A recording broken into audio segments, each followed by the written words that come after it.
O negócio é o seguinte, mocidade, vamos de Clube do Fute, porque o título dessa história me chamou muito a atenção e deve ter coisa sombria aqui, hein? Já se inscreve lá no canal, o link tá aqui na minha descrição. Bora pro vídeo! Há 5 anos atrás, esse cara aqui era uma das maiores promessas do futebol italiano. Inclusive chegou a assinar um contrato com a Juventus, mas nunca conseguiu estrear pela equipe principal da velha senhora. E o que deixa tudo isso mais bizarro é que esse jogador em questão é norte-coreano. E ele não era qualquer jogador, ele era realmente um bom jogador. Não à toa chamou interesse da própria Juventus para contratar ele para a equipe principal. E mesmo vindo de um lugar complicado e que você não costuma ver tantos jogadores profissionais surgindo e se destacando no cenário mundial, ele ainda assim conseguiu se destacar num dos maiores mercados do futebol mundial. A Juventus não é pra qualquer um, né, mocidade? Eu até ia comentar aqui, a gente não vê muito jogador norte-coreano mesmo se destacando, né? Até esperei, tava pensando, será que é ignorância minha?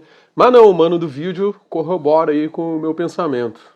A gente tá falando do Han Kwang-song, um atacante Han norte-coreano Kwang-song. que do nada surgiu na Europa, chamou a atenção dentro de campo, assinou um contrato com um dos maiores clubes do mundo e depois simplesmente sumiu, desapareceu. Ele virou uma espécie de fantasma. Um jogador que estava pronto para explodir num dos maiores palcos do futebol mundial simplesmente desapareceu. E aí, esse desaparecimento? O que vocês acham que vai vir pela frente? Será que vai ser um desaparecimento porque a carreira do cara não foi pra frente? Ou será que é um desaparecimento que cheira a conspirações da Coreia do Norte? Vamos ver. Vamos ver. Rastros. Isso faz a gente se questionar primeiro deixar como um rastros. jogador da Coreia do Norte conseguiu chegar tão longe no futebol mundial e como ao mesmo tempo se destacando e ganhando toda essa mídia, simplesmente sumiu Pô, verdade, do cenário Juventus mundial. E para começar a gente é tem pica, que entender hein? como funciona o É futebol assim pra chegar na na Coreia Juventus. do Norte. E lá ele não é só um esporte, ele também é parte da militarização e da propaganda do país. O regime norte-coreano trata os atletas como soldados, com questão de disciplina militar, treinos Caraca. pesados e aquela vigilância constante, porque lá qualquer atleta de alto nível é visto como um representante do orgulho nacional e não só como... Cara, se o cara faz um gol contra, jogando pela seleção da Coreia do Norte, o que será que o ditador lá faz, hein? um indivíduo. Que será? E apesar de ser um lugar totalmente fechado, a Coreia do Norte já tem um plano antigo para conseguir exportar atletas. E o objetivo por trás desse plano é exatamente de mostrar essa força do país, tentar ganhar medalhas, tentar expor ainda mais o nome do país ao redor do mundo. No Faz futebol sentido, né? feminino, por exemplo, o plano vem funcionando muito bem, já que as mulheres norte-coreanas ganharam a Copa do Mundo Sub-17 e Sub-20 nas últimas edições que tiveram, mostrando Pô, verdade, que hein? o país Isso vem aqui foi investindo transmitido no pesado YouTube, não esporte. lembro qual Agora, canal. se no futebol feminino eles conseguiam montar seleções competitivas só com jogadoras se baseando dentro do futebol norte-coreano, pro futebol masculino o plano era totalmente diferente. Eles pegavam os seus principais talentos e exportavam eles para a Europa para que eles pudessem jogar lá em alto nível, voltar e representar então a seleção. Só que É por causa da visibilidade, né? Na maioria dos lugares do mundo, exceto Estados Unidos, que é o único caso que eu particularmente conheço, o futebol masculino é muito, muito mais visado que o feminino, né? Estados Unidos não, Estados Unidos a NWSL é um sucesso. claro, tudo sempre muito E a controlado e masculina é um com fracasso. direcionamento do governo norte-coreano, sem a chance deles de fato escolherem o caminho que eles teriam. Isso porque na Coreia do Norte o esporte não é tratado só como entretenimento ou como uma carreira individual. Ele é uma ferramenta política direta. Já faz alguns anos que o regime vem usando atletas como símbolo de propaganda. Cada vitória internacional serve para comprovar a superioridade do sistema norte-coreano. A Arábia Saudita é assim também, né? Pra quem não tá ligado, né? A Arábia Saudita faz aquele processo chamado de sports watching, né? Sports washing, né? Que é tentar lavar a imagem, assim, limpar a imagem do país internacionalmente perante o futebol, né? E tá dando certíssimo lá, né? Os caras levaram o Cristiano Ronaldo e olha o tanto de jogador bom que foi pra lá. E a Liga Saudita tá num nível altíssimo, né? Transmitido aí no YouTube aí pelo GOAT, né? Gratuitamente, tem altos jogão. Ao mesmo tempo, cada atleta é tratado quase como um soldado, com disciplina militar, treinos exaustivos e supervisão constante. Pra você ter uma noção, qualquer atleta norte-coreano que vai pra fora do país, mesmo pra simples torneios que sejam, precisa de uma autorização especial do governo. Eles viajam também sempre acompanhados de oficiais e que na prática funcionam ali como vigias. E esses acompanhantes monitoram tudo, onde o atleta dorme, o que ele come, com quem ele fala e até mesmo se ele vai sorrir ou não pra câmera durante as entrevistas. E o controle não vai parar por aí, porque quando o atleta volta pro país, ele ainda precisa passar por algumas sessões de interrogatório pra entender o que ele viu lá fora antes de voltar pro país. Isso explica porque quase nenhum atleta norte-coreano fala sobre as experiências fora do país. Mano, isso aqui uma vez eu vi um vídeo do Estevão pelo Mundo, que ele gravou na Coreia do Norte, e aí ele conta todo o perrengue que foi pra gravar lá, o que ele teve que fazer até mesmo antes de ir com as redes sociais dele. Mundo Sem Fim também, tem vídeo lá de vlog na Coreia do Norte, recomendo os dois, hein, assistam. Representando a nação deles em algum grande evento esportivo. Agora, o futebol é uma das maiores ferramentas que existem no mundo para você fazer o sport washing, lavar uma imagem a partir de bons resultados, a partir de grandes campeonatos, a partir de presença nas principais ligas do mundo.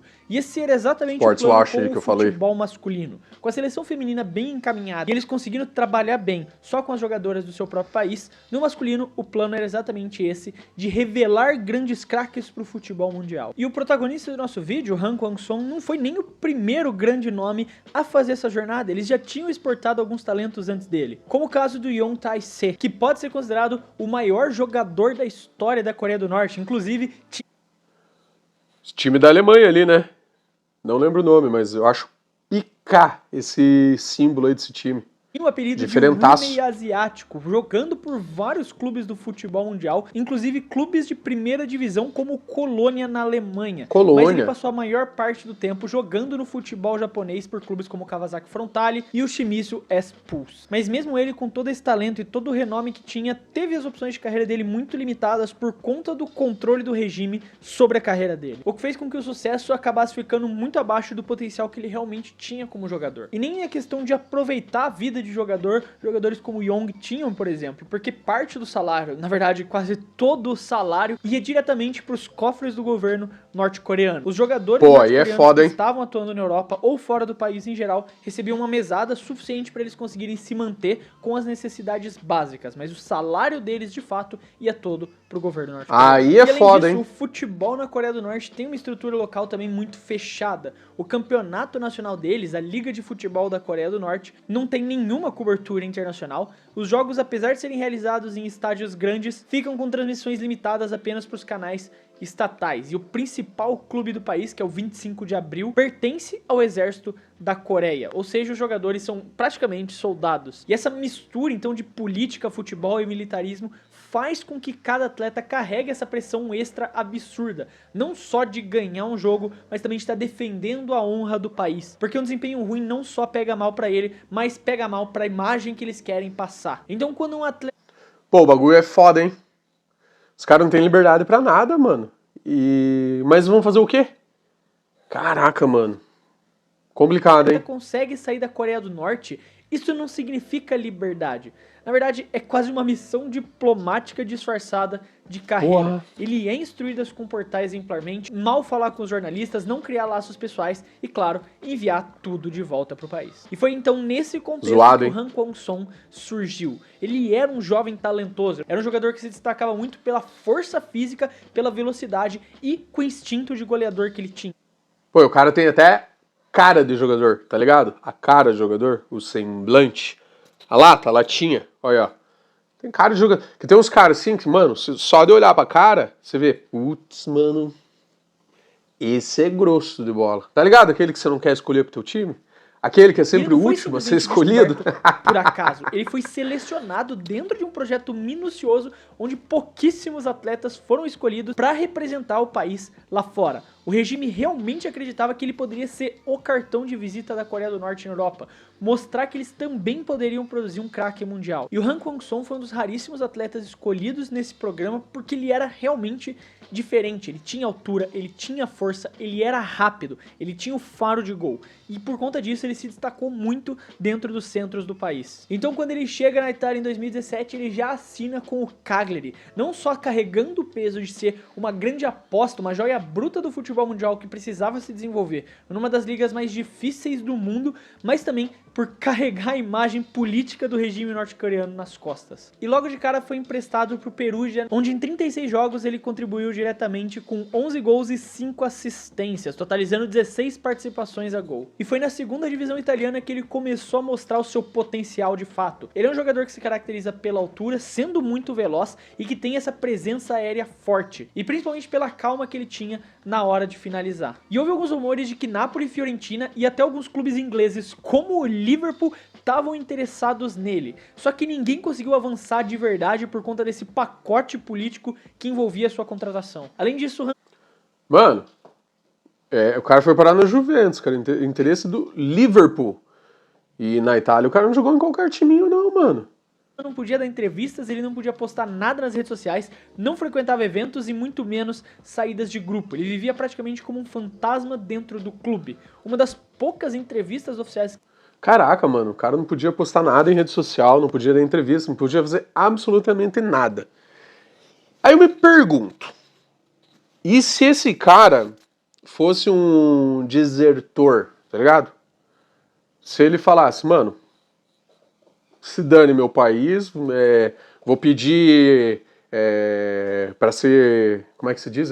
Exílio, né? Exílio? Em um outro país, tal, me naturalizar, tal. Será que era possível o cara fazer isso?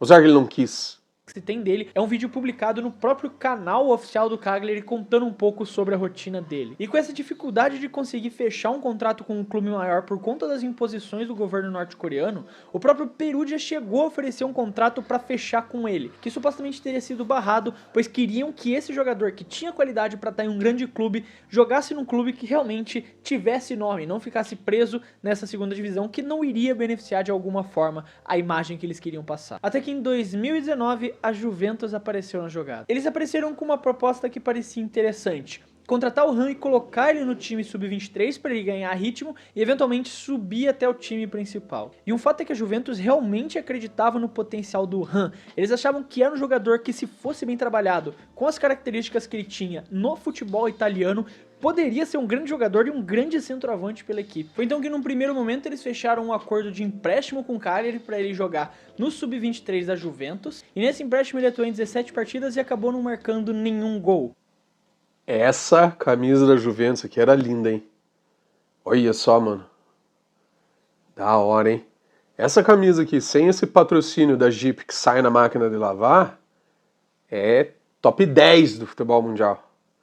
E não me venha com essa de lavar a camisa na mão, mano, que eu não lavo. O que não foi uma temporada brilhante em E a máquina não estraga, mas o isso é foco mentira. desse empréstimo era exatamente só estraga esses de dar patrocínio rodagem, paia. de ajustar ele no estilo de jogo do nível técnico da Juventus. E mesmo sem fazer grandes números, mesmo sem realmente ter tido grandes participações, a Juventus se impressionou o suficiente para pagar 3,5 milhões de euros pelo Cagliari para contar com os serviços do Han com o time principal. Um bom dinheiro, diga-se de passagem. Aí você imagina, o cara tem que dar praticamente tudo pro governo da Coreia do Norte. É bizonho, né? Então ele assinou oficialmente o contrato com o elenco profissional, algo que já parecia um passo gigantesco na carreira. Ele estava jogando num clube de primeira prateleira do mundo. O grande problema foi que essa contratação aconteceu em janeiro de 2020.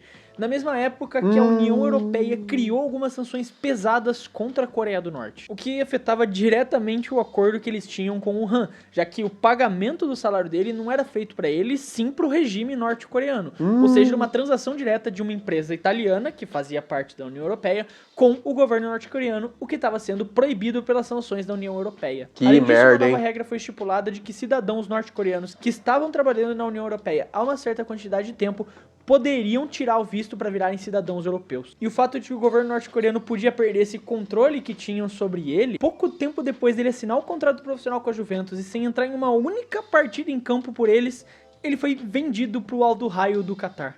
Lá ele passou uma temporada inteira onde só fez 10 jogos e marcou 3 gols, mas praticamente não entrava em campo. Até que no final de 2021 ele voltou para a Coreia do Norte para jogar pelo 25 de abril. Com isso o Han voltava... Mano, acabaram com o potencial do cara, com a carreira do cara, mano. Como é que pode, mano? Para a Coreia do Norte e sumiu completamente dos noticiários. Só voltava a ser visto quando a seleção da Coreia do Norte entrava em campo, como em eliminatórias asiáticas, mas dessa vez sem o mesmo destaque que ele tinha antes. E durante todo esse percurso, o Han viveu um isolamento absoluto. Mesmo dentro da Itália, ele era visto como uma figura estranha, alguém que não tinha vida social, não participava das festas, não criava laços, e até mesmo os companheiros relatavam em off que ele desaparecia logo depois dos treinos. Financeiramente, o Han também nunca ficou rico, porque praticamente todo o salário dele, que chegou a estimados 300 mil euros anuais no auge, foi entregue para o governo norte-coreano. Ele recebia apenas ali o suficiente para se manter e seguir as regras impostas. Como eu falei, ele segue ativo, mas sem qualquer perspectiva hoje de voltar a jogar no alto nível do futebol mundial ou em qualquer outra liga competitiva fora da Coreia do Norte. Ele virou um fantasma do futebol, um jogador... Fantasma, mano do céu, cara. Acabaram com a carreira do cara, mano. Mano, olha onde esse cara podia estar hoje, mano. 2025. Tá ligado? O cara chegou na Juventus, mano. Não é qualquer coisa, não, mano. Talentoso, que tinha tudo pra atuar num dos maiores clubes do mundo e jogar nas principais competições de futebol, mas que foi engolido pela máquina da Coreia do Norte. E que a gente só lembra que existe uma vez a cada 3 meses, quando tem as eliminatórias asiáticas e a gente vê a seleção da Coreia do Norte em campo e o Han liderando o ataque deles. Ele tinha tudo pra ser o maior jogador norte-coreano da história. Tinha físico de centroavante, faro de gol e uma capacidade de adaptação dentro de campo que chamava a atenção de grandes clubes não só da Itália, mas de toda a Europa. E se não fosse o contexto político, tinha uma expectativa real de evolução técnica e espaço para ele jogar no principal palco do futebol mundial. Só que o caso dele acabou virando mais um exemplo extremo do quanto o regime norte-coreano controla cada detalhe. Nenhum companheiro dele dava depoimentos pessoais, nenhum técnico sabia sobre ele nos bastidores. E até mesmo os clubes como o Juventus e o Cagliari, onde ele passou a maior parte do tempo, se mantiveram em silêncio absoluto depois da saída dele. No fim, o Han se tornou um verdadeiro case de como a política pode literalmente apagar um talento independente do potencial que ele tenha. Mas aí tá a história do maior jogador da Coreia do Norte que nunca aconteceu. Lembrando vocês que a gente tem o Discord do Clube do Fute, que a gente fica conversando sobre futebol conforme tá tendo jogos. A gente ficou debatendo, por exemplo, durante a final da Copa do Mundo de Clubes. Você pode clicar no link aqui da descrição para entrar lá e fazer parte dele. Baita vídeo, hein, mocidade? Baita vídeo, já se inscrevam lá no Clube do Fute. Que história medonha, hein? E imaginem quantos outros não podem ter esse mesmo fim, né? Quantos outros não podiam surgir com esse mesmo potencial, até mesmo um potencial parecido, porque o cara chegou a nível de Juventus, mano. Ele tem interesse do Liverpool. Que coisa bizarra, hein? Vou ficar aqui perplexo até o nosso próximo vídeo. Falou, mocidade!